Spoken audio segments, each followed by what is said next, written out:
US President Donald Trump said he will invite North Korean Kim Jong-un to the United States if their June 12 meeting in Singapore goes well. Trump also said that he was prepared to walk away from the summit if necessary.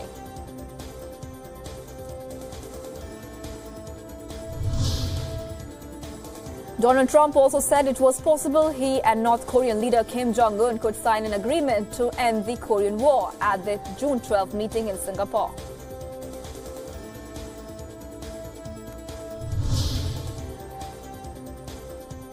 As US President Donald Trump is preparing to go into the talks with the North Korean leader Kim Jong-un, US Secretary of State Mike Pompeo re-emphasized Washington's stance that they hope the summit will be a success, while also signaling Trump was willing to walk away if he thought talks did not go well. Restaurants in Singapore are whipping up special dishes in anticipation of the upcoming Trump-Kim summit to be held on June 12 in the city-state.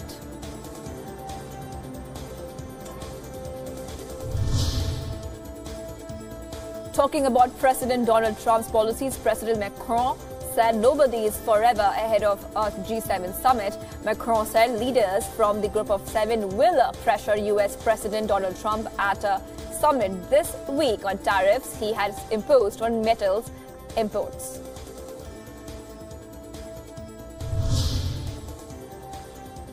Canadian Prime Minister Justin Trudeau and French President Emmanuel Macron put Donald Trump on notice that they would not be intimidated at the upcoming G7 summit. Macron said the leaders of G7 nations can be six and reach an agreement without the United States if need be.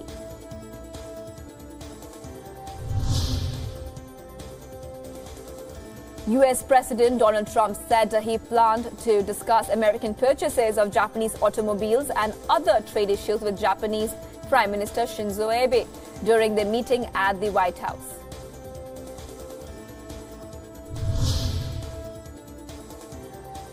Japanese First Lady Aki Abe taught a classroom of American students the Japanese version of the popular children's game Rock, Paper, Scissors while on a trip to Washington with her husband, Prime Minister Shinzo Abe.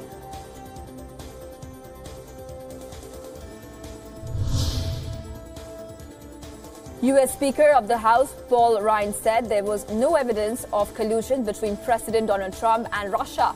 His comments came just one day after he dismissed the president's assertions that federal law enforcement officials had planted a spy in his operation.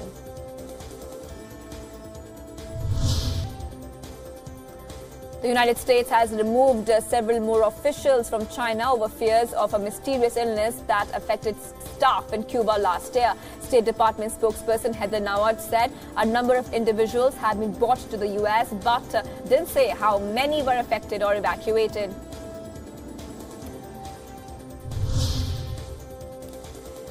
"67 years after he went missing in action on the Korean Peninsula, U.S. Army Corporal Albert Quintero was finally laid to rest last month at a military funeral in Long Beach, California.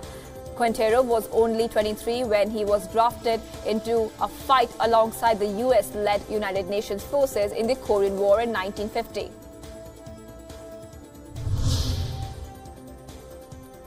NATO Secretary General Jens Stoltenberg welcomed Afghan President Ashraf Ghani's unconditional ceasefire with the Taliban, calling it a positive step forward on the path to peace.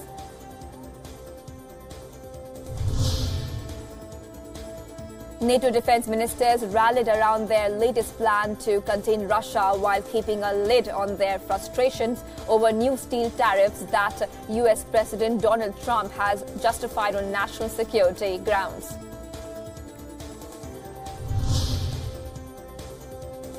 Austrian Chancellor Sebastian Kurz said that when Austria takes over the European Union's rotating presidency in July, protecting external borders will be the utmost importance.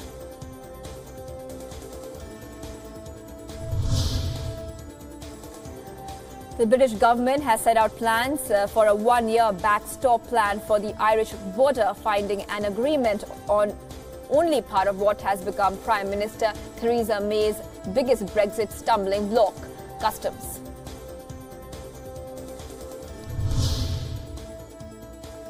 Britain's Supreme Court expressed the view that Northern Ireland's strict abortion law was incompatible with the European Convention on Human Rights, but added it did not have the powers to make a formal declaration that the law should be changed.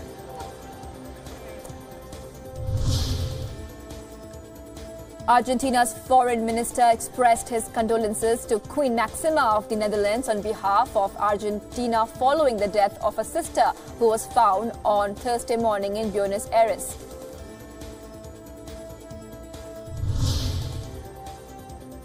President Tayyip Erdogan said Turkey may lift a state of emergency after the June 24th elections, which was imposed shortly after a failed coup attempt in 2016. Erdogan said the issue of lifting the emergency rule would be discussed after the snap elections later this month. Turkish voters living in Germany started casting their ballots on Thursday in the snap presidential election scheduled for June 24th.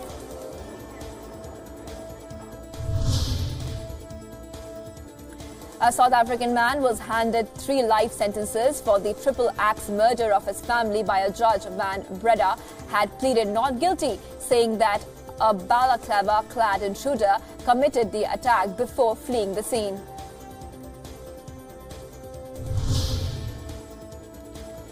A failed Uzbek asylum seeker has been jailed for life in Sweden for killing 5 people when he slammed a stolen truck into shoppers on a busy street in Stockholm in April 2017. Rakhmat Akalov was also convicted of the attempted murder of 119 other people who were at the scene of the attack.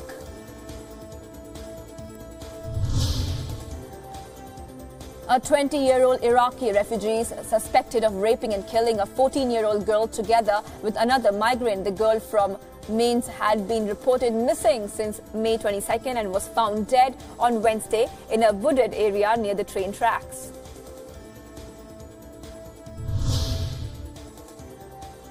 Spanish astronaut Pedro Duque was sworn in as Spain's new Minister of Science in the government led by socialist Pedro Sanchez. As European Space Agency astronaut, Duque became the first Spaniard to go to space.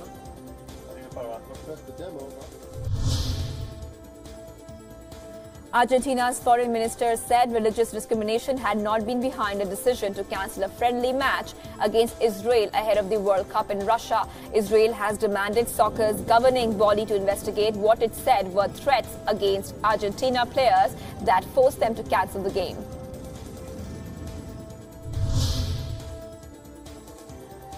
Saudi Arabia and the United Arab Emirates have unveiled a raft of economic deals, including in the defense industry. The two oil-rich Gulf nations signed 20 memoranda of understanding for over 60 joint projects to be implemented over the next 5 years.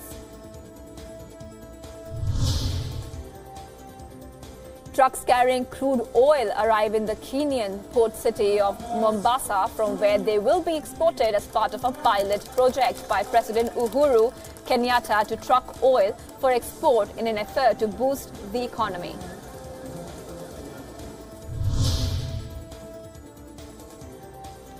Jordan's designated new prime minister said that he would drop a proposed tax law, conceding to a key demand of protesters who have already brought down the government. Jordan's biggest protest in years began last week over the tax increases and subsidy cuts pushed by the IMF to reduce the large public debt.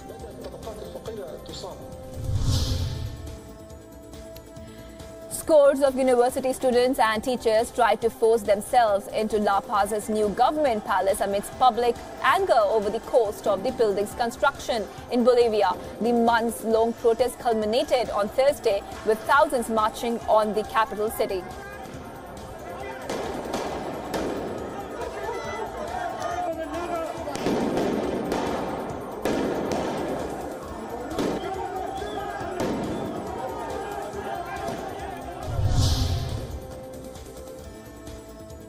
Thousands of Paraguayan union members protest outside the National Congress to reject a bill which implies a reform in the country's pensions and social security system.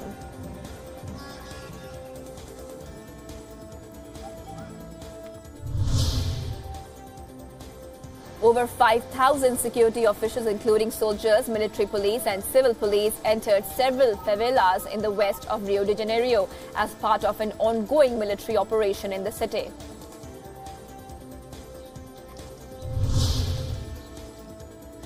Burundi's president promised not to seek re-election when his term ends in 2020, easing fears of fresh violence in the impoverished country.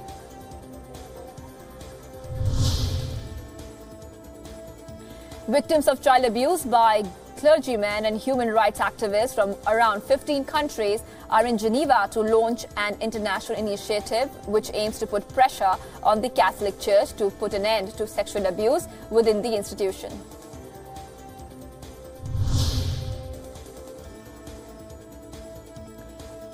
France's Lactalis factory CEO, in a rare public appearance, said the contamination of baby milk with Salmonella last year was an accident, and the dairy group took the necessary steps to prevent more babies falling ill.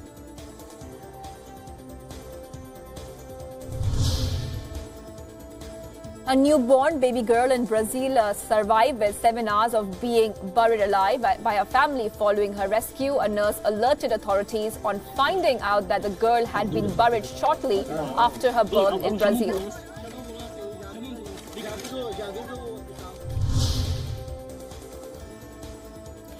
Approved by Chinese President Xi Jinping, China will award the First Order of Friendship of the People's Republic of China today. By creating the Order of Friendship, China aims at delivering the basic ideas of friendship, peace, fair and justice to the rest of the world.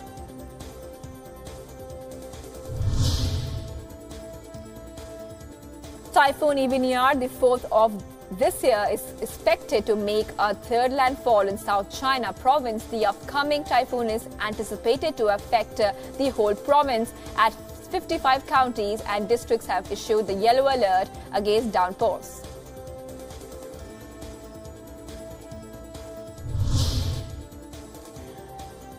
Indian Foreign Minister Sushma Swaraj visited the historic railway station of Pietermaritzburg in South Africa, commemorating the history when Mahatma Gandhi headed on the path of non-violent revolution after being thrown out of a white-only compartment there.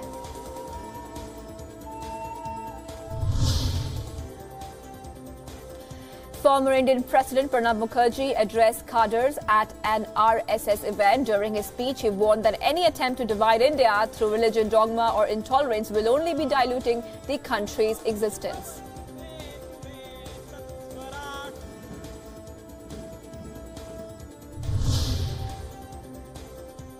India's Home Minister Rajnath Singh is on a 2-day visit to Jammu and Kashmir to review security arrangements for the Amarnath Yatra. The annual pilgrimage is undertaken by hundreds of thousands of devotees who visit the Amarnath shrine of Lord Shiva in the Himalayas.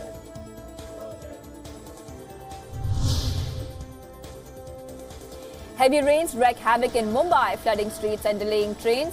The Indian Met Department has forecasted heavy to very heavy rainfall in Maharashtra until June 11th.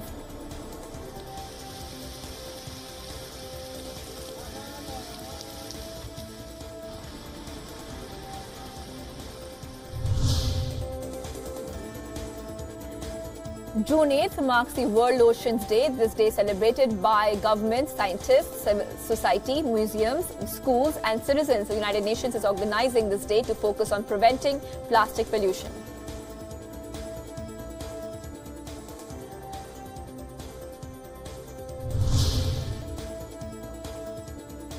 London may not be known for its hot weather, but art studio Kimchi and Chips are hoping for the sun for their latest installation.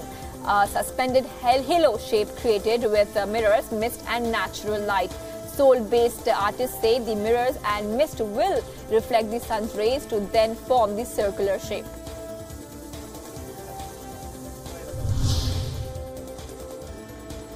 The lives of the unfortunate prisoners holed up in the medieval Chateau de Vincennes take center stage in a new exhibition at the castle outside of Paris. The fortress was used as a prison from the 17th to the 19th centuries, and heavy metal bars still cover its windows.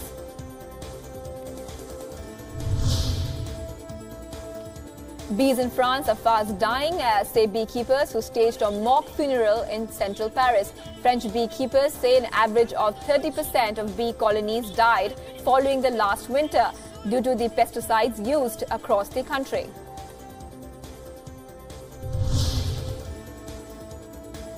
A town in the southern English county of Devon has turned its traditional red phone box into the world's smallest nightclub, complete with a glitter ball, disco music and flashing lights. The former phone box plays records like Telephone Line and Blondies hanging on the telephone.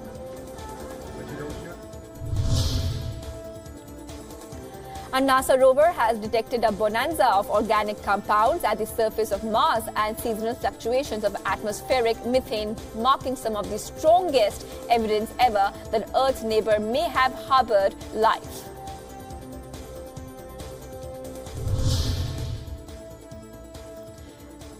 New York City Chief's medical examiner rules fashion designer Kate Spade's death a suicide by hanging.